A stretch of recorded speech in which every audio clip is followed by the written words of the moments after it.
Trump supporters reacted to his derogatory remark, in their own words. Reports that Donald Trump referred to certain nations as shithole countries during a Thursday meeting in the Oval Office have inflamed his critics and drawn condemnation from the international community. But how did it play with his supporters? CNN spoke to several of them to see whether they still support the president after his comments. Here's what they had to say. Gino DeFabio, a 54-year-old truck driver in Youngstown, Ohio, is a lifelong Democrat who voted for Trump in the 2016 election. From the limited accounts I've read and heard of the meeting, the president was presented with an intolerable proposal, DeFabio told CNN in a text message Friday.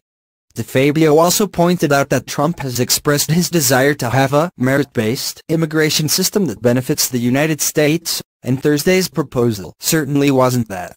We are not talking about war refugees or people being persecuted in their countries, DeFabio said.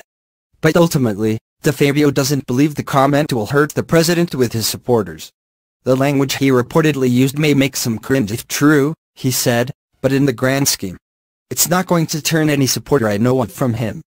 Trump tweeted Friday that he didn't use that language in Thursday's meeting. He also denied that he demanded Haitians be excluded from negotiations about protected status for people from certain countries. When he first heard the news about Trump's comments, Danny Eapen said he was a bit skeptical. He pointed to Senator Tom Cotton, who said he didn't remember Trump making the remarks in question. But if it's true that the president said those things, 26-year-old Eapen said, then it's just a shame. If it's true, then it's true, said Eapen, who is studying at a Bible college in Tulsa. But at the same time, I would like to give him the benefit of the doubt. At this point in Trump's presidency, Eapen is more concerned about the president's actions than he is about the president's words.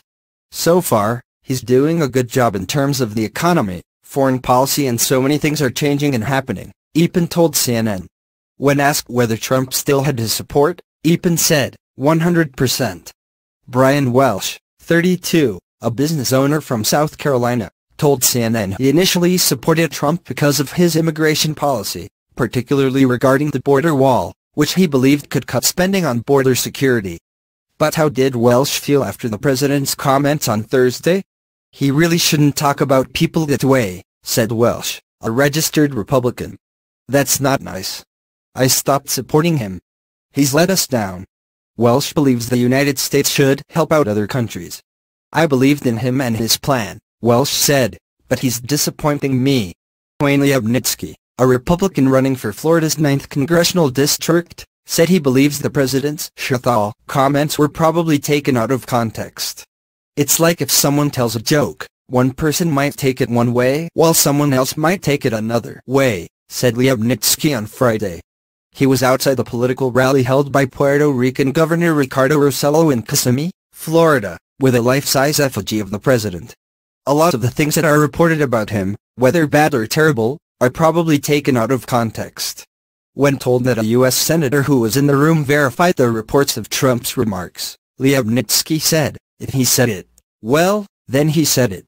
I still support my president, said Angie Galvez, a Mexican-American in Los Angeles.